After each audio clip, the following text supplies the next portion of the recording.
Selamat pagi. Assalamualaikum warahmatullahi wabarakatuh. Ya. Kita ketemu lagi ya di jam yang pertama ini, di live lagi. Jadi nanti kalian dari kelas. Hari ini semangat ya? Semangat. Sudah sarapan? Sudah. Ada yang sarapan? Semuanya oke. Kemakan absen dulu. Anda kita? Oke. Ayu Mega? Sakit ya orang Ayu ya. Nah sama ya, dari juga juara pertama ya kemarin ya. Juara apa? Oh saja. Oke sip. Pilih Subrayo berarti nanti ikut untuk tingkat kabupaten ya. Kita doakan juga ya. Ayo kita lupa dulu. Nah ini ada si Naufal. Ada Naufal. Mana saya lihat tadi syukuran Naufal. Pulang. Nampak coba mati gitu. Neng Julianti sakit juga karena memang hari untuk saat ini cuaca lagi jelek ya. Makanya tolong jaga kondisi, jaga kesehatan. Nanti ada 2 orang, Ayu sama Neng Julianti ya. Seperti apa itu? Tapi sebelum kita masuk ke pembelajaran, Bapak akan sedikit ada permainan lah. Ya. Bapak akan bagikan, bukan ini bukan arisan ya. Kalian ambil satu-satu. Nanti kalian buka, nanti silahkan kalian isi. Coba kalian pikirkan 2 sampai 3 permasalahan yang kalian hadapi. Gak usah pakai nama. Mesti kalian nanti malu ya. Nah ini yang beruntung ya.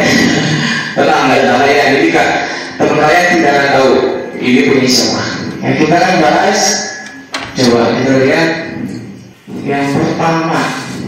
Oke, di sini katanya banyak tugas. Di sini ditulisan pusing mengerjakan soal bahasa Inggris. Oke. Nah ini contoh permasalahan kalian, ya. Nah kita akan belajar bagaimana memecahkan masalah ini. Ini kan satu masalah, ya. Ini kan semua 2 ini kan satu masalah. Tapi ternyata ada, kalau kita pecah itu ada 2 permasalahan. Ini menurut versi ya mengerjakan ini. Kalau kita pikirkan semua masalah ini, pasti akan pusing. Ini kan hanya contoh 2 masalah. Kan kemungkinan orang itu ada yang 3, ada yang 4, mungkin yang banyak masalah ya. Kalau kita pikirkan semua, gimana ini cara mengatasinya, ya kan? Semua masalah itu. Tapi kalau kita bagi-bagi, menurut kalian yang paling gampang itu yang mana dulu? Yang menurut kalian yang paling mudah itu yang mana? Kira-kira? Nomor 2. Pusing mengerjakan bahasa Inggris, ya kan? Nah, berarti ini akan dikerjakan lebih dahulu. Gimana solusinya? Ada 1, 2, 3, mungkin beberapa solusi. Kira-kira apa? Ini kalau versi Bapak ya. Pusing mengerjakan bahasa Inggris, berarti apa? Kita harus belajar bahasa Inggris. Gitu kan? Pertama belajar bahasa Inggris. Lebih rajin, berarti gitu kan? Lebih rajin. Yang kedua apa? Berarti kerja kelompok. Cari teman yang menurut kalian yang lumayan bagus dari bahasa Indonesia. Kalian ajak diskusi. Itu solusi yang kedua. Yang ketiga apa? Kira-kira? Kalau kalian ada sedikit uang jajan disisihkan, tabungin. Kayak aplikasi Duolingo dan sebagainya yang belajar bahasa Inggris secara online. Setelah ini solusinya tercapai, baru kalian ke sini bikin lagi solusinya. Setiap permasalahan itu pasti akan ada solusinya kalau kalian berpikirnya itu secara hati-hati, secara pelan-pelan, ya kan? Seperti ini kan? Nah, apa kaitannya dengan mata pelajaran tema hari ini, yaitu berpikir komputasional ya? Ternyata di dalam berpikir Komputasi itu ada 4 komponen. Satu itu adalah dekomposisi, yang kedua itu adalah abstraksi, yang ketiga itu adalah algoritma, yang keempat adalah pengenalan pola. Nah, ini adalah 4 konsep berpikir komputasional. Dekomposisi, kalau kita balik lagi,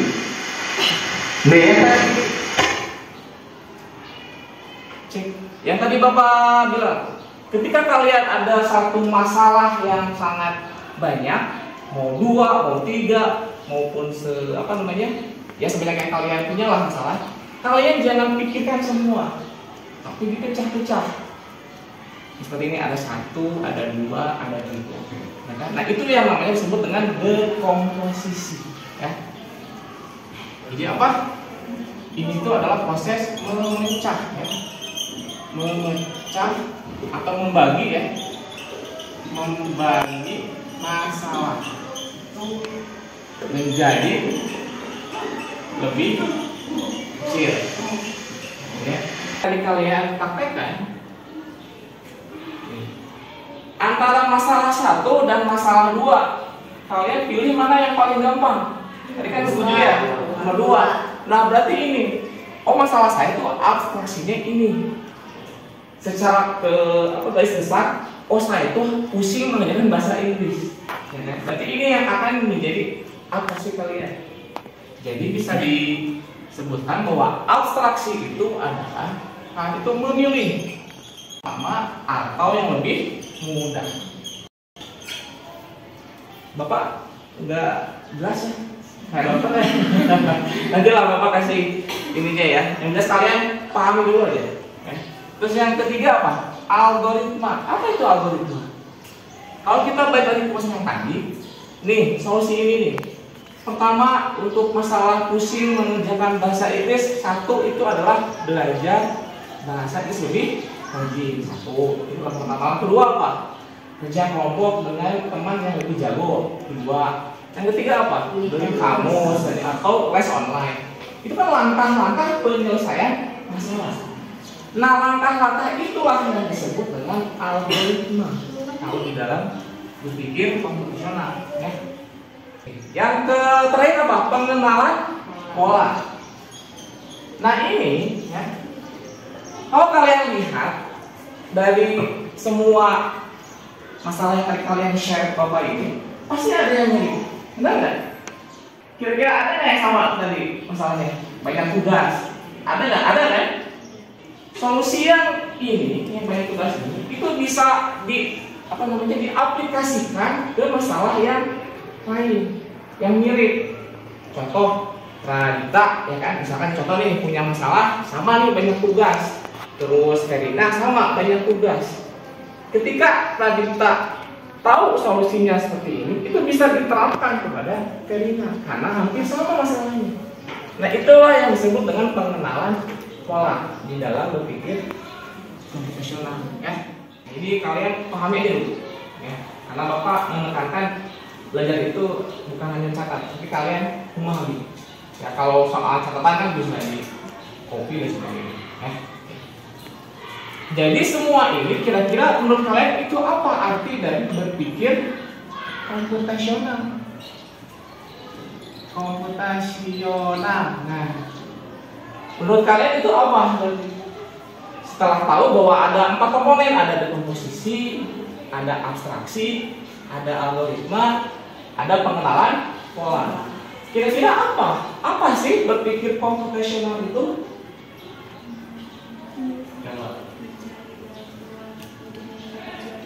Mencari jalan keluar. Oke, ini menurut Verina ya, kita cek. Menurut Verina adalah mencari jalan keluar.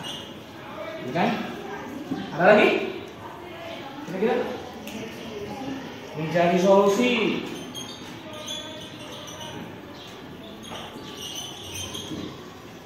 Apa lagi?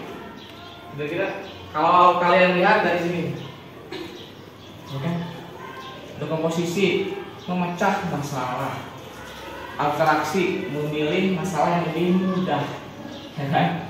Algoritma langkah-langkah menyelesaikan masalah, pengenalan pola sama kan, menyelesaikan masalah yang hampir mirip.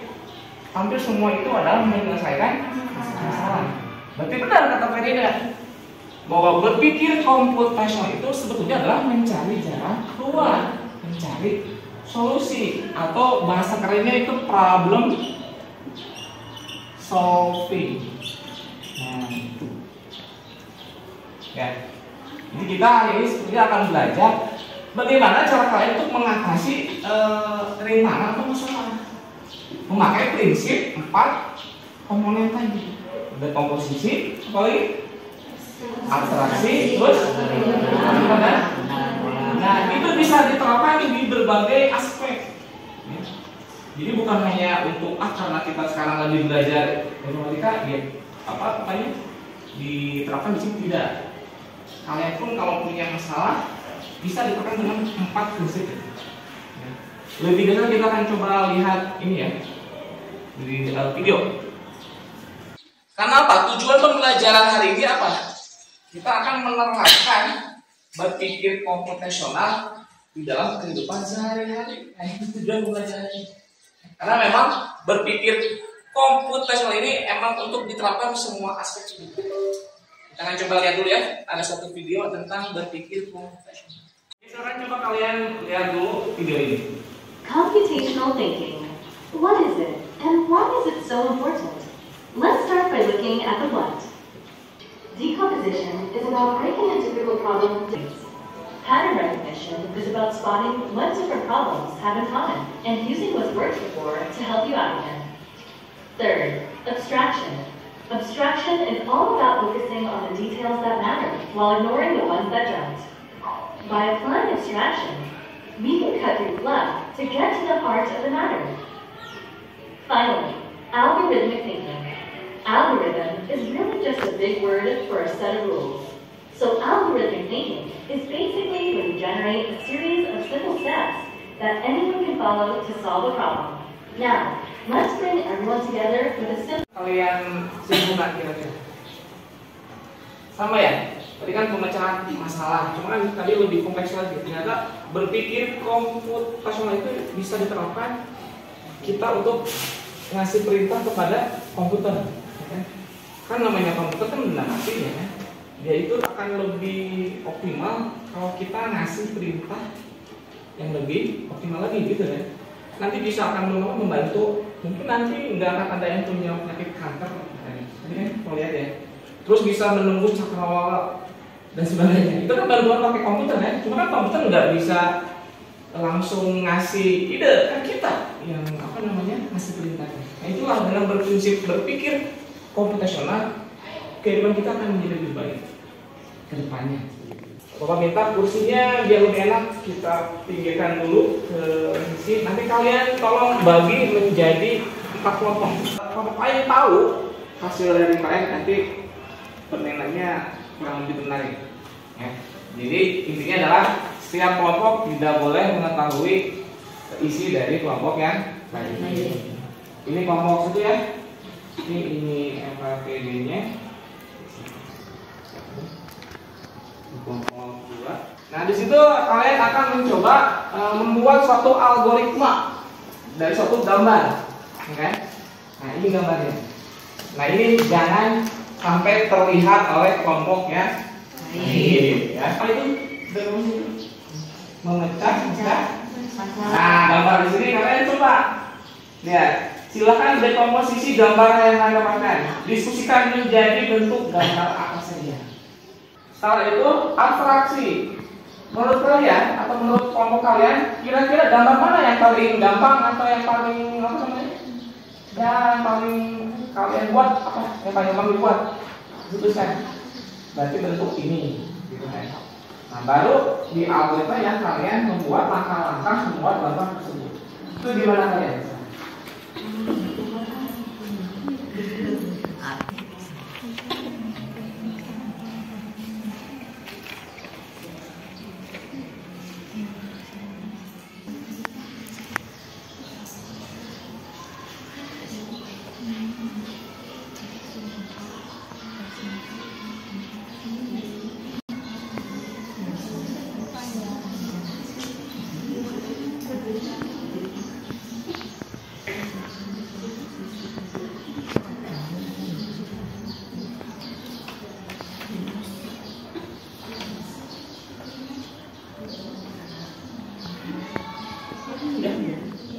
Stop itu artinya adalah kalian berhenti dulu.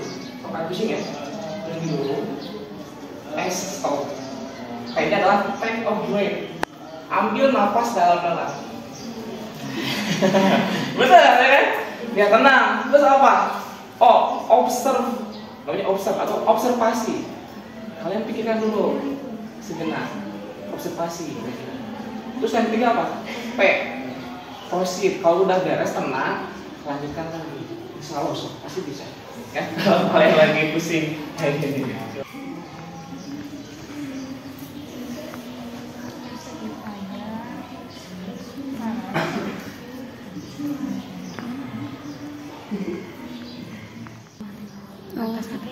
Kaca atapnya bagi algoritma alfabetnya pertama-tama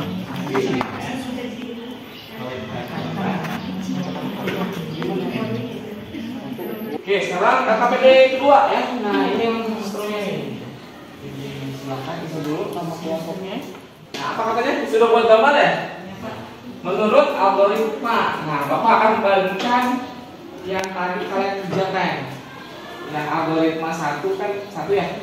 Bapak akan kasih ke kelompok 4. Silakan buat gambar berdasarkan algoritma satu. Nanti kasih nama satu. Kelompok 2 berarti ini 2 ya? ini satu.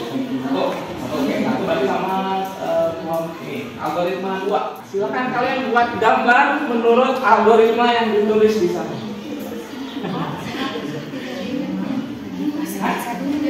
Ini yang kayak gelas depan ini. Ini deh, pas lagi cuma miring.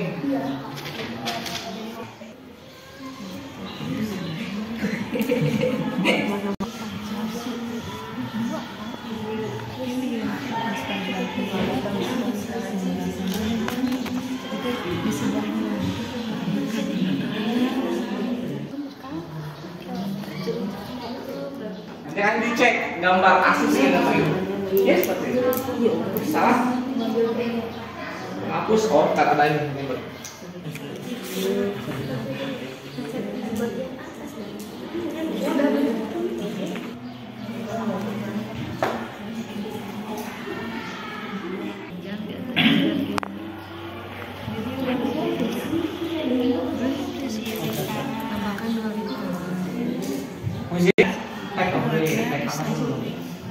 Kita main dulu lah. Bapak ada satu kotak, Bapak pakai 1, 2, 3, 4, 5. Sebentar. Ya, 5 kotak. Ini berisi huruf kalimat. Pertanyaannya adalah benda apa yang dibalik menjadi rusak? Sudah tahu? Ramai. Bener ya, kasur. Oh, berarti kalian sudah tahu ini. Atau udah berpikir komputasional ya? Biasanya kalau yang belum, ini jawabannya apa? Benda apa yang dibalik menjadi rusak? Kasur gitu. Berarti kalian tukang motor. Berpikirnya sudah lebih bagus ya. Oke, kita langsung aja ke presentasi. Ngomong-ngomong sini ya. Ada yang rasa. Di tekan aja deh. Nah, kalau mau mulai lagi, ya. Yang udah ya, sip. Silakan.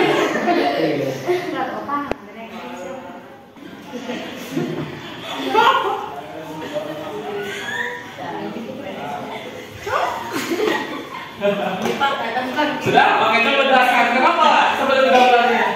kan limit kan pertama gambar persegi panjang terlebih dahulu kan ini persegi panjang. Ya. Terus gambar kembali persegi panjang dengan posisi berdiri di sebelah kanan dan tambahkan lingkaran kecil. Oke, terus Buatlah 4 persegi dengan menyusun di sebelah kiri. Iya Pak. jadi ini ya versi untuk kelompok 2. Kita cek itu gambar. Ini gambar B, kita cek ya. Ini gambarnya ya.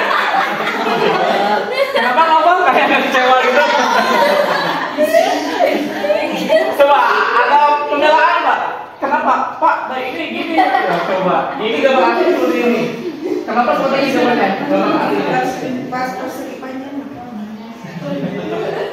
Jadi gimana? Menurut kelompok 2, perintah untuk persegi panjangnya kurang jelas. Ini nggak apa-apa ya, ini mirip kan? Ya. Oke lah, kita kesimpulan untuk kelompok 2.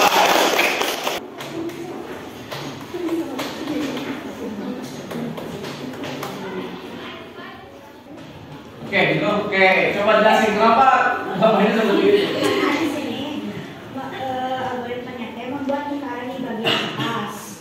Terus yang nomor 2 membuat dua segitiga besar berdekatan di bawah lingkaran besar yang berada di bawah segitiga besar sebelah kanan. Kita cek gambarnya, sesuai nggak ya? Nah ini gambar C, kita lihat sesuai tidak ya? Nah, wis. Mirip kan? Mirip lah. Cuma yang di sini dia lebih ke arah kiri. Ini ke arah kanan. Nah, mungkin ada yang mau ditanggapi? Kalau kan itu gitu ya, harusnya disemeter jadi 9 kotak persegi di sebelah kiri di bawah segitiga dalam posisi miring itu. Jadi kalau mau ke kanan, Jelasin. jadi Oke. jadinya ke kanan. Kurang lengkap berarti ya. Tapi minimal gambarnya sudah kelihatan mirip ya.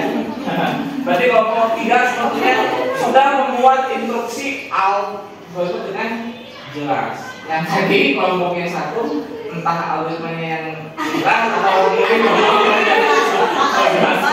Oke, sekarang untuk kelompok 2 ya. Kita bermain ini.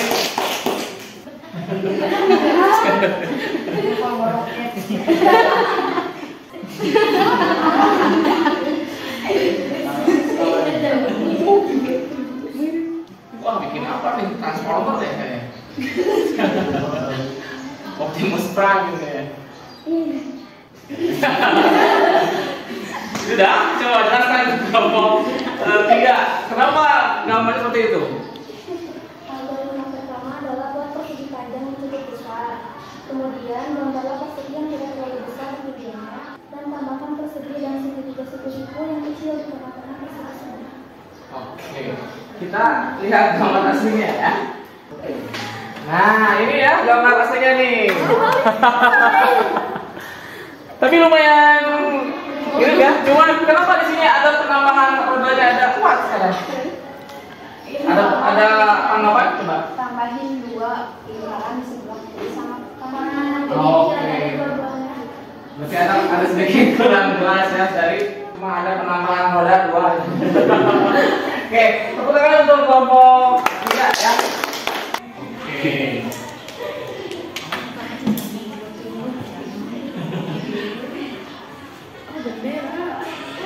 Udah gitu, oke. Coba jelaskan kenapa seperti itu gambarnya. Buatlah jajar-jajar.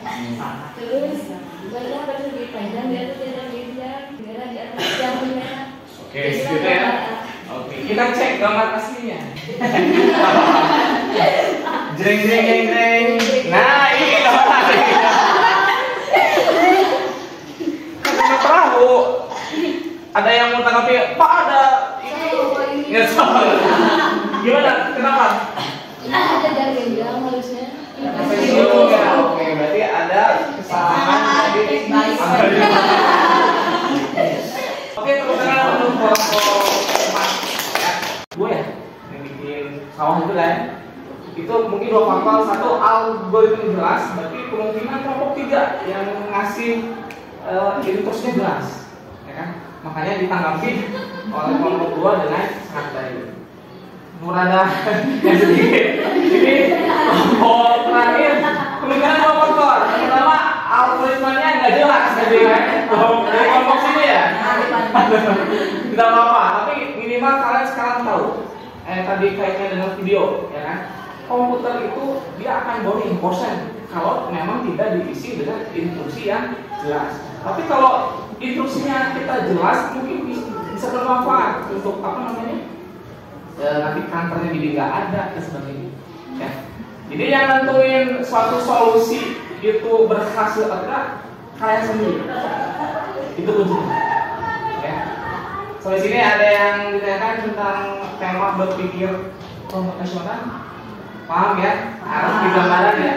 Oke, sebelum kita tutup, kita lanjutkan dulu apa namanya fungsinya. Seru ya hari ini ya. Ternyata memang berpikir komputasional itu memang erat kaitannya dengan kita sehari-hari. Ya. Nah, Bapak ada contoh sedikit refleksi ya.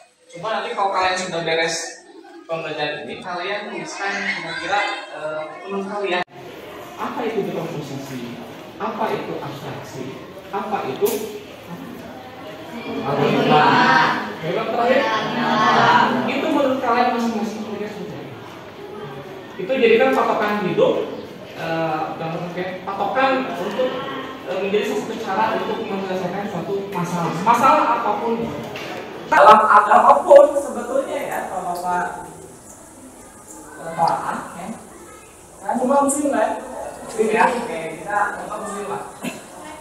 Tuhan itu kan ngasih kitab ya, ya kan? Ada zaman bermacam-macam nabi kan? Mungkin yang kita tahu ada berapa? 25. Kenapa tidak sekaligus aja langsung ngasih nih kitab jebret langsung gitu dari dulu kan? Nih kalian ikutin gitu. Tapi kenapa harus ada nabi ada dulu terus nabi lagi nanti bisa? Kenapa coba? Karena Tuhan pun sepertinya sudah mengajarkan prinsip berpikir di komposisi, enggak? Dipecah-pecah. Kalau menolak langsung, udah nabi ada dulu segitu nih. Nanti baru pas sampai Nabi Muhammad ya, kan karena dia kita punya solusi. Setiap kita itu mempunyai langkah-langkahnya kan. Itu kan kita ini kan untuk mempermudah atau menemukan solusi kan. Tapi kan tidak langsung blok gitu Tuhan ngasih kitab itu. Dia akan bertahap. Ada posisi kan, ya kan? Terus ada langkah-langkah kalau kita pilih surga harus begini. Ini harus begitu. Kita banyak kan kalau dimana untuk mewujudkan kesuksesan. Terus pengenalan pola, hampir semua kita hampir sama ya kan. Kalau memang kita mesti percaya mau kitab Injil yang dulu ya, kitab Taurat sebenarnya hampir sama menyembah Tuhan yang satu. Kan polanya sama. Menjalankan perintahnya, menjauhi larangan. Itu pengenalan pola sebetulnya sama ya kan. Seperti itu makanya kalau Bapak lihat sih berpikir komputasional itu kan memang prinsip dasar seperti itu ya. Yang tidak ada yang kan hari ini ya? Tidak ada, cukup kalau cukup KM berarti Fajar tolong pimpin doa sebelum kalian masuk ke kelas ini. Siap. Siap.